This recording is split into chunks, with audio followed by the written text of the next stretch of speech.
Weekly Shonen Jump is entering into one of its most exciting but challenging eras. This is the magazine that gave us legendary titles like Dragon Ball, My Hero Academia, Jujutsu Kaisen, and even One Piece. Recently, My Hero Academia had wrapped up its final chapter, and now Jujutsu Kaisen is wrapping up on the 30th of September. With both of these two colossal titles ending, it's going to be leaving a huge gap in the lineup of Weekly Shonen Jump. Jujutsu Kaisen, My Hero Academia, and One Piece have been the defining series of Weekly Shonen Jump for quite a while. In this video, I want to talk about the future of Weekly Shonen Jump, and I want to discuss the future direction of this magazine now that My Hero Academia has ended and Jujutsu Kaisen is just about to conclude. Weekly Shonen Jump is no stranger to reinventing itself. The magazine has already lined up several series which could hopefully fill the void that My Hero Academia and JJK are leaving. Be sure to stick around until the very end of this video, as I'll be discussing all of the new and upcoming titles within Weekly Shonen Jump which are promising to move the magazine in a positive direction. From the action-packed Sakamoto Days to the supernatural insanity of Dan,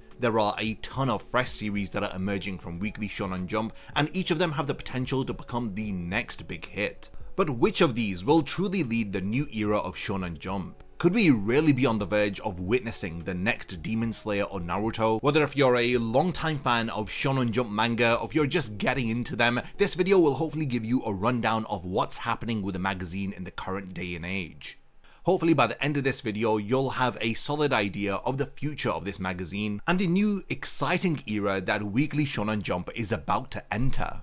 Shonen Jump is currently experiencing a huge shift with the recent ending of My Hero Academia and the announcement that Jujutsu Kaisen will also be ending very soon. These series, along with One Piece, have been the backbone of Weekly Shonen Jump in recent years, but the future now feels uncertain as Shonen Jump must quickly find new titles to fill the void that is being left by these gigantic titles. Unlike the end of the Big Three era where Naruto and Bleach ended 2 years apart, this transition period feels very urgent due to the simultaneous exit of two huge titles, My Hero and JJK. One Piece is still continuing, but with its final saga going on, Shonen Jump faces the inevitable task of discovering the next big hits which can capture the audience's attention to the same level that Bleach, Naruto and One Piece did. This is quite a huge challenge for Shonen Jump to overcome because as of making this video, no new manga title has really reached the heights of the series that have come before them. The magazine isn't entirely out of options because there are promising new titles like Sakamoto Days, Kaiju No. 8 and Chainsaw Man. Despite Chainsaw Man having recently moved to Jump Plus though, these brand new titles do offer us some hope for the future of the magazine.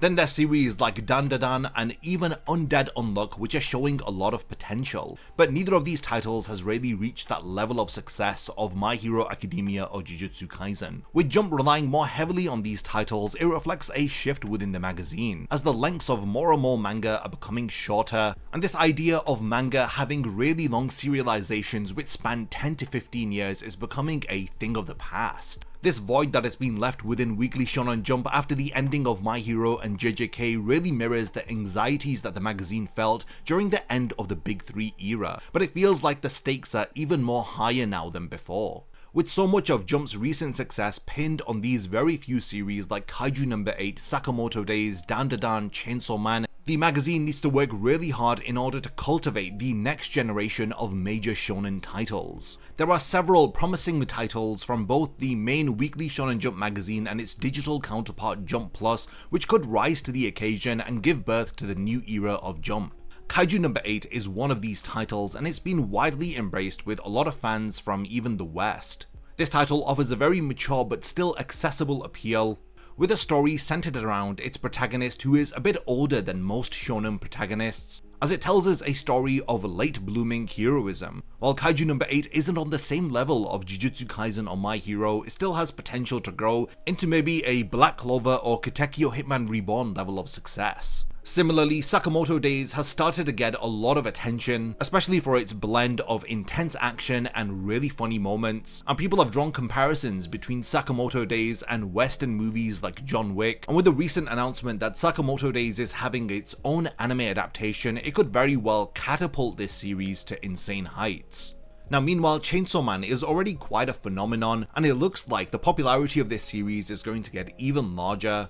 as its first anime adaptation only covered the early portions of the manga, but as the story continues, the manga does in fact get more and more darker and more complex storylines are introduced, and hopefully when all of this does get animated, hopefully the fandom of Chainsaw Man will grow even larger than it currently is. Chainsaw Man does face competition from its own creator's former assistant, and this is the work called Dan Da Dan, a series that has already won over quite a few fans with its blend of humor, intense action, along with the supernatural elements that have been incorporated into the work. The crazy art style of Dan Da Dan, along with its surreal storyline, does ensure that it has a lot of promise to hopefully carry Shonen Jump into the future. Now, while all of these series are really promising, with the end of JJK and the potential of One Piece ending in a few years, Shonen Jump doesn't just need strong performing manga, it needs new pillars which are going to be carrying the magazine. And there is one title that has recently been released which I think has the potential to be a new pillar.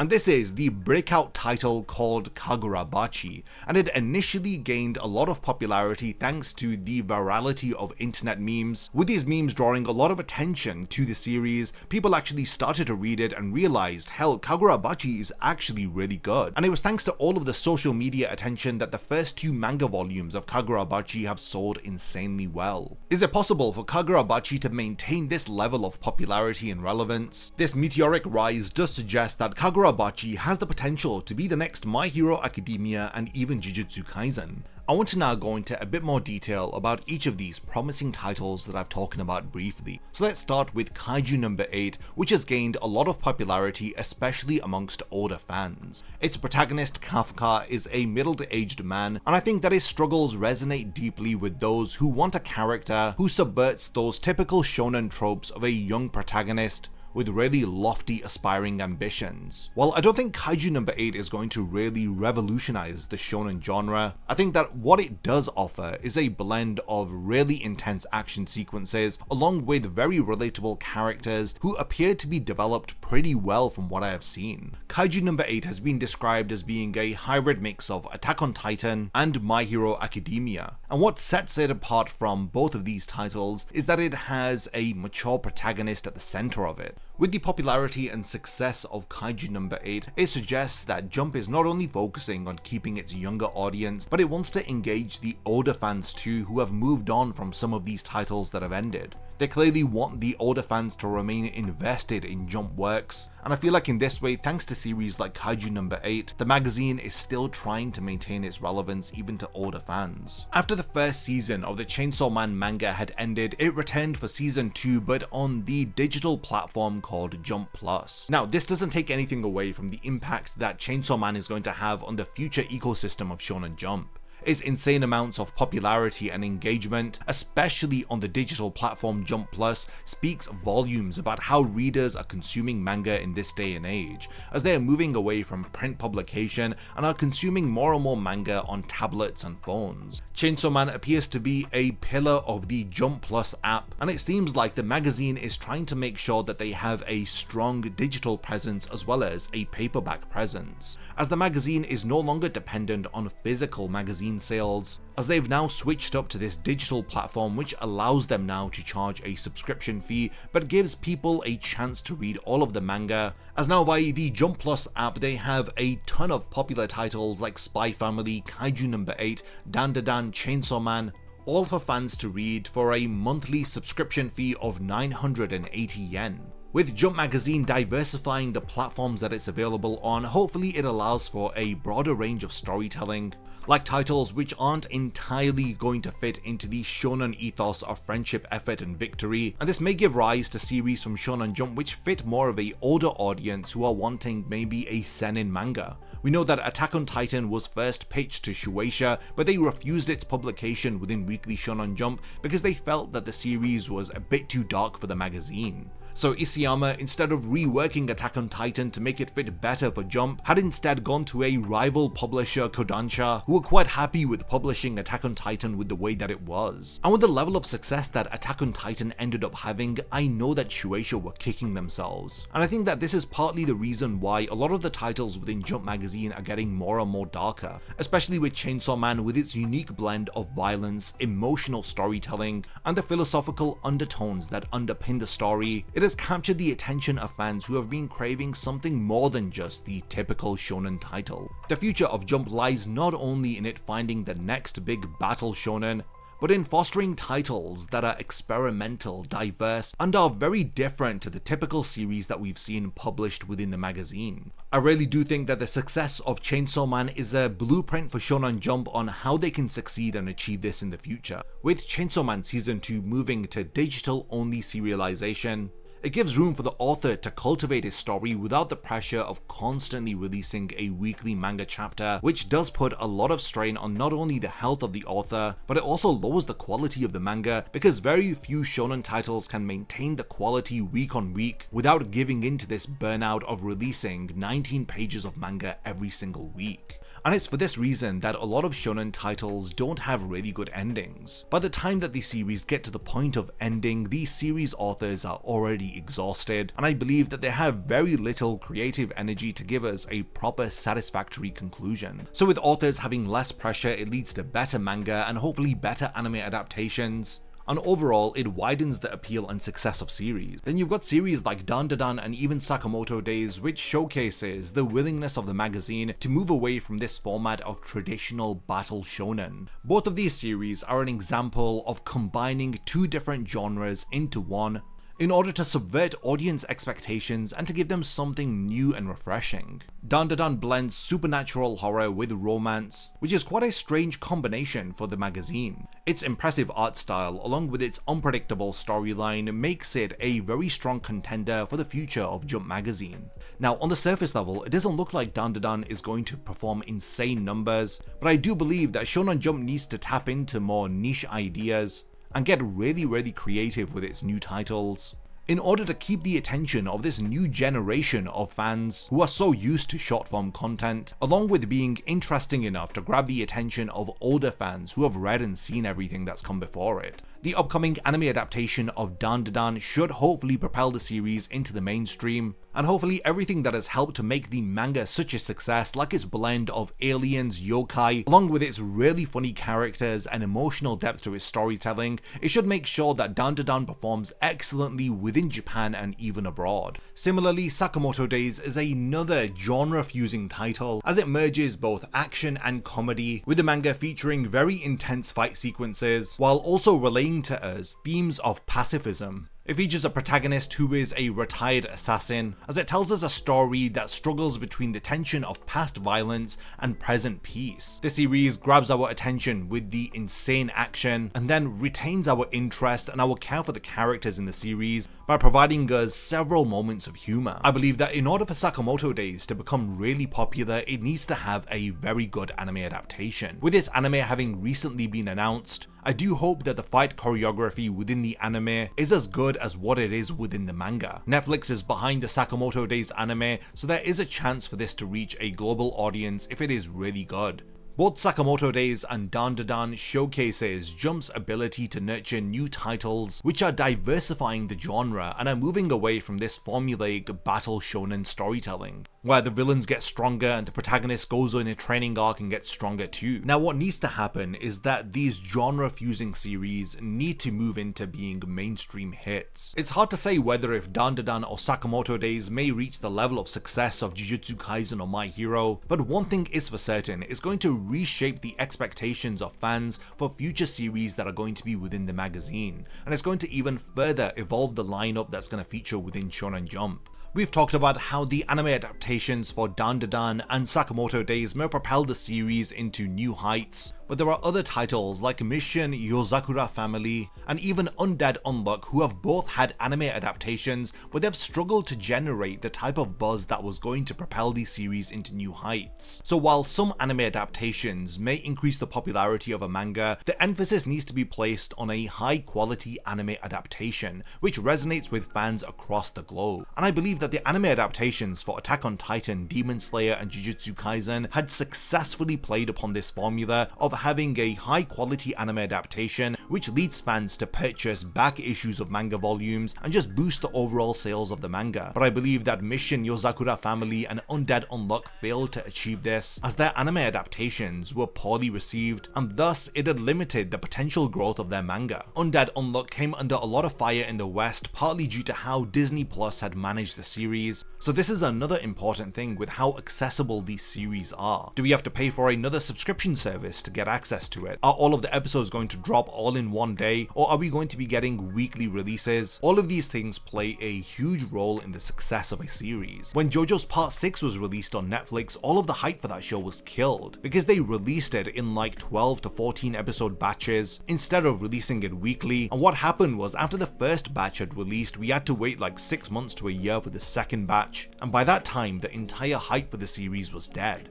I do believe that having series release new episodes every single week ensures that fans discuss the series on social media platforms, and the title remains relevant within the zeitgeist for a longer period of time than just having all of the episodes drop on one day and binge watching them all at once. So a brand new series which had emerged as an unexpected frontrunner for Jump magazine is Kagurabachi. I believe that this series may signal a paradigm shift for the magazine, as it showcases just how important it is for these manga titles to become popular on social media platforms, and how buzz generated on social media can boost the popularity of a title. And the sales of Kagurabachi were absolutely insane thanks to all of the memes about the series. While people were joking about it, after checking it out, the manga had quickly proved itself through its high quality art and storytelling. With the success of Kagurabachi, it presents Shonen Jump a new challenge and even an opportunity. Kagurabachi benefited insanely thanks to meme culture, and thanks to manga being simulcasted on Viz's Shonen Jump app. Both fans in Japan and in the West were able to experience it at the same time.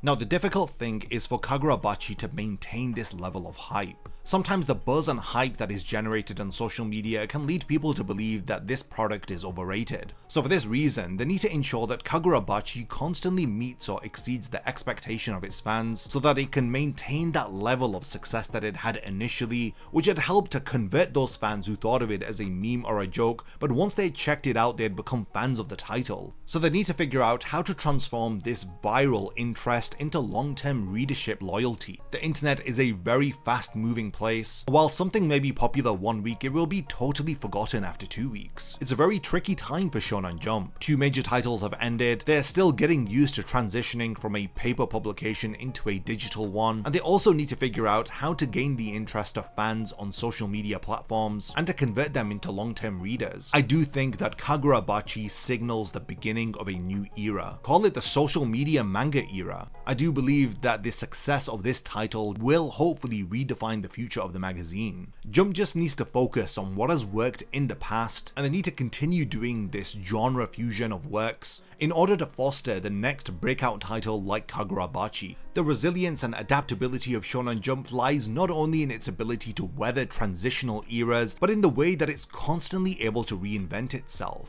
Following the ending of flagship titles like Naruto and Bleach, the magazine had bounced back with titles like My Hero Academia and Demon Slayer. This had proved that while huge successful titles like Naruto and Bleach may leave the magazine, the identity of Shonen Jump in general is enough for it to nurture the next generation of big hits. As One Piece finally approaches its end, Jujutsu Kaisen and My Hero have wrapped up, Jump is at a critical crossroads here. It needs fresh and new series in order to maintain the attention of fans. Series like Kagurabachi, Sakamoto Days, and Kaiju No. 8 all have shown insane amounts of promise, and they signal that a new era is in fact unfolding within the pages of Jump. Jump need to figure out how meme culture helped to catapult Kagurabachi into prominence within the West, as this highlights that there are even more factors at play now which influence the success of a manga. Jump need to do more than just create the next big battle shonen. They need to understand how all of their titles will work across different platforms like manga, anime, games, and social media. This is something that Demon Slayer and Jujutsu Kaisen had proven to them. The Demon Slayer manga had led to an insane anime adaptation, which then led to movies being created, which sold incredibly well. As promising as Sakamoto Days, Kaiju No. 8 and Kagurabachi are, the challenge is that Shonen Jump needs to maximize the potential of all of these series, while at the same time meeting the expectation of fans, dealing with the tight production pipelines of anime, as well as keeping up with the way that their fans consume their media, whether if it's the manga or the anime. Jump magazine has proven that it can adapt before, from moving from the golden era to the big 3 era to the new gen era. Now we're in the next era after that one. The pressure really is on, but whenever Shonen Jump is struggling or it's in a challenging time, it always comes out the other end with incredibly new titles,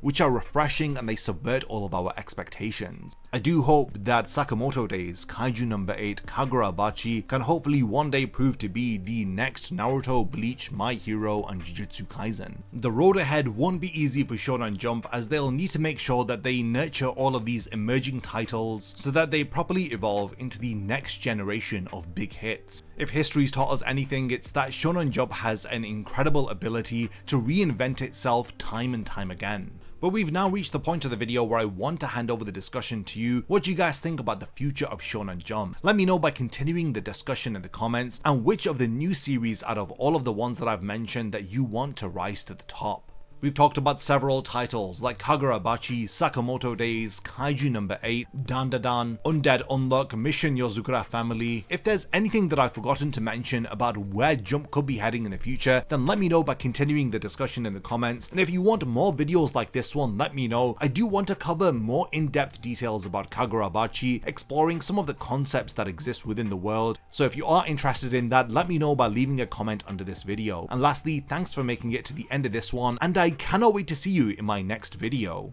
A massive thank you goes out to all of my amazing Patreon supporters for helping to make this video possible. If you also want to support the channel and see your name in the end of my videos, then check out my Patreon, which has loads of perks like early video access and so much more. Thank you for sticking around till the end of the video, and whatever you contribute will mean a lot to me.